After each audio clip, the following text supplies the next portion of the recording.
Ode to a Nightingale.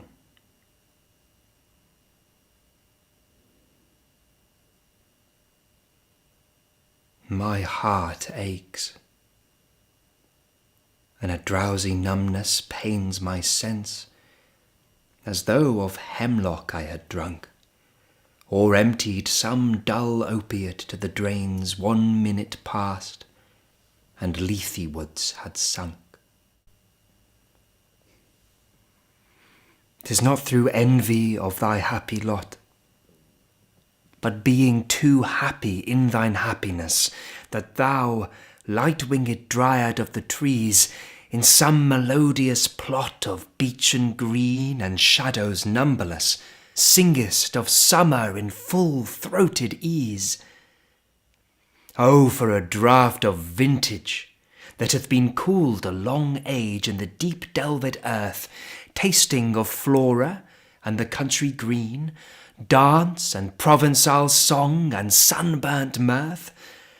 Oh, for a beaker full of the warm south, full of the true, the blushful Hippocrene, with beaded bubbles winking at the brim and purple-stained mouth, that I might drink and leave the world unseen, and with thee fade away into the forest dim, fade far away, dissolve, and quite forget what thou amongst the leaves hast never known.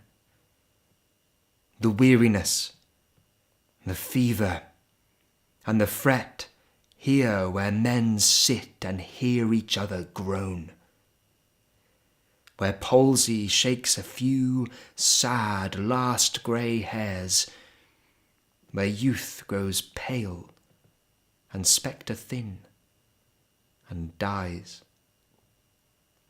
where but to think is to be full of sorrow and leaden-eyed despairs, where beauty cannot keep her lustrous eyes, or new love pine at them beyond tomorrow.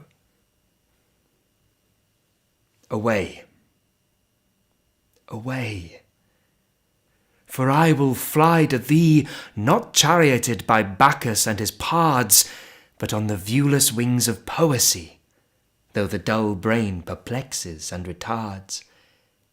Already with thee, tender is the night, and haply the queen moon is on her throne, clustered around by all her starry fays.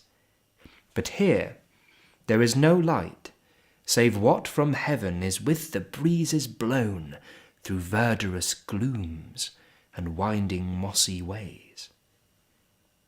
I cannot see what flowers are at my feet, nor what soft incense hangs upon the boughs, but, in embalmed darkness, guess each sweet wherewith the seasonable month endows the grass, the thicket, and the fruit-tree wild, white hawthorn, and the pastoral eglantine, fast-fading violets covered up in leaves, and mid-May's eldest child, the coming musk-rose, full of dewy wine, the murmurous haunt of flies on summer eves.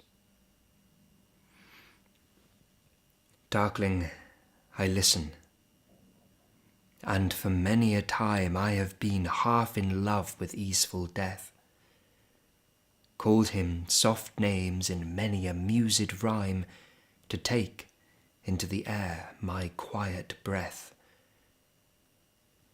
Now more than ever seems it rich to die, to cease upon the midnight with no pain, while thou art pouring forth thy soul abroad in such an ecstasy.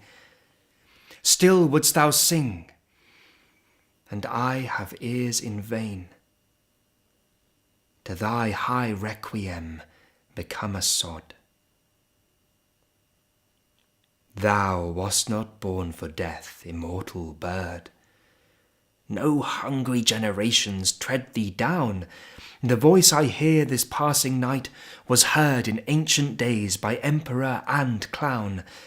Perhaps the self-same song that found a path through the sad heart of Ruth when, sick for home, She stood in tears amid the alien corn, the same that oft times hath charmed magic casements opening on the foam of perilous seas in fairy lands forlorn. Forlorn. The very word is like a bell to toll me back from thee to my sole self. Adieu. The fancy cannot cheat so well as she is famed to do, deceiving elf. Adieu, adieu. Thy plaintive anthem fades past the near meadows, over the still stream, up the hillside, and now 'tis buried deep in the next valley glades. Was it a vision or a waking dream? Fled is that music. Do I wake or sleep?